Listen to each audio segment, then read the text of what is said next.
In that first half, when you see your team playing defense as well as it did early, what are some of the things that make you go, wow, okay, we're locked in right now? What do you see that makes it so effective?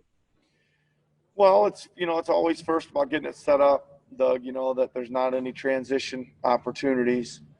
Um, so you got five. They have to play against five, and then the next thing for me is how into the basketball are we? Are we pressuring? Are there active hands?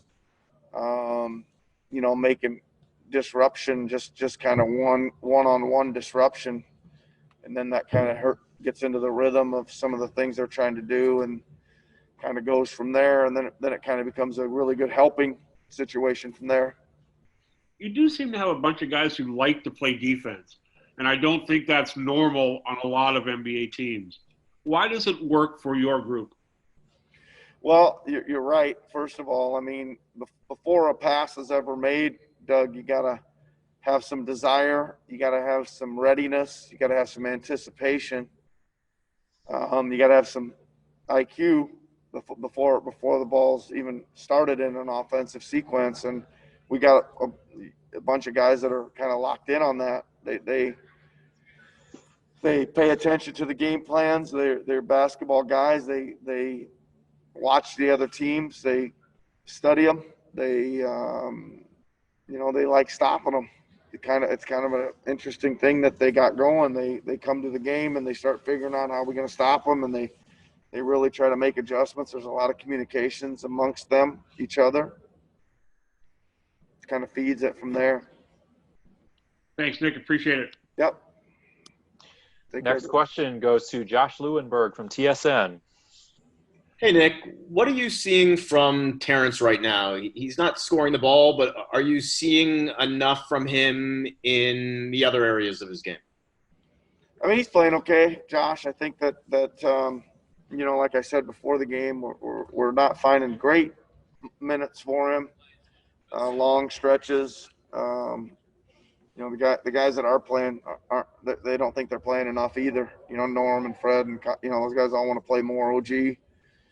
So, we're fairly healthy right now, so it's making it a little hard, but he's fine. Terrence is fine. He just hasn't quite had a game where the ball's come to him very often, where he's been able to vault up and hit them.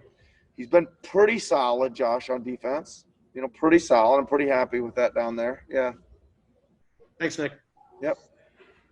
Going next to Michael Grange from Sportsnet. Hey, Nick. How are you? I hope you're well. You guys are 3-0. Are you surprised maybe at the level of your play? Would you have anticipated this based on what you'd seen, prior? And and like this game against Boston was kind of looming very, very large, and you guys have kind of helped yourself and made it not loom quite so large. So maybe two questions there. Yeah. First of all, I'm fine. Thanks for asking. Hope you're well too. I don't really know what I was expecting, Michael, coming in here. I think from the standpoint of what would you have hoped for, we were playing great at the March 11th, stoppage. Really great. We just won 4 out of 5 convincingly on the West Coast. I think 4 in a row. So we're just kind of hoping that the break wouldn't, change any of that. We got a little healthier.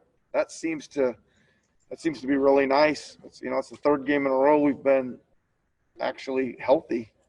Like some semblance of it. The only guy in our rotation we're missing is Pat, and that's so that's also been nice to see this group finally get to play together.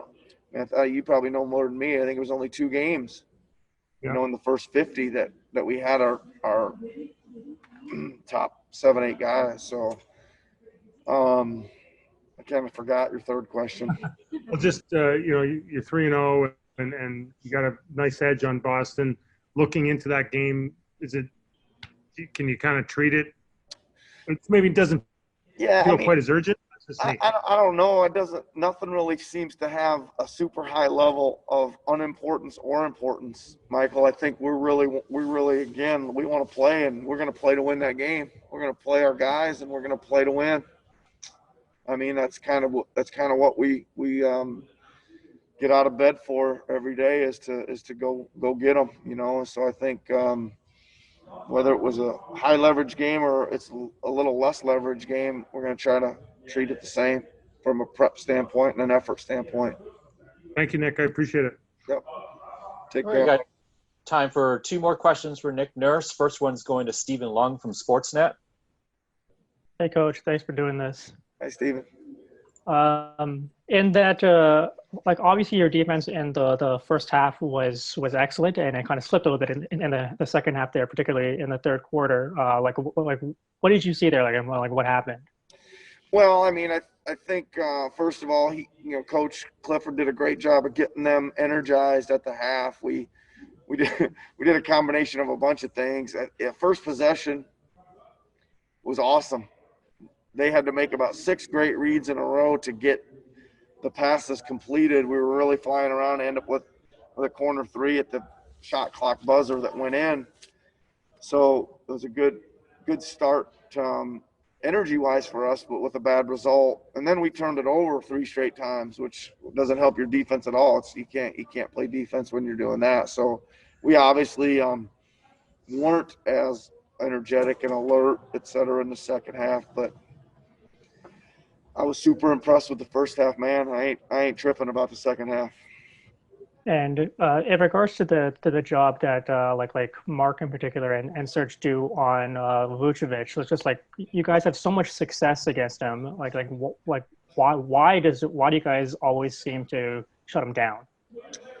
Well, that's it. Mark and Serge are 2 really, really good defensive bigs, and you got to kind of divide the game up 24 minutes apiece for both of them, and it gives them a chance to put great effort into the game and go after him, you know.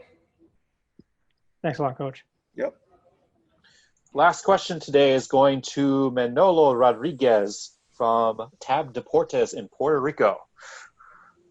Hi, Coach, from Puerto Rico. Hi. It's not Manolo, it's Nicole, also Tab Deportes team member. How you feel about the comments from LeBron James and the other day when he said the Toronto Raptors was not just Kawhi Leonard. This is for the people underestimated the team. What you think? What's your message for them? Well, we first of all, thank you for your question. You know, we had a bunch of games last year, 22 of them where Kawhi didn't play, and the team went 17 wins and 5 losses.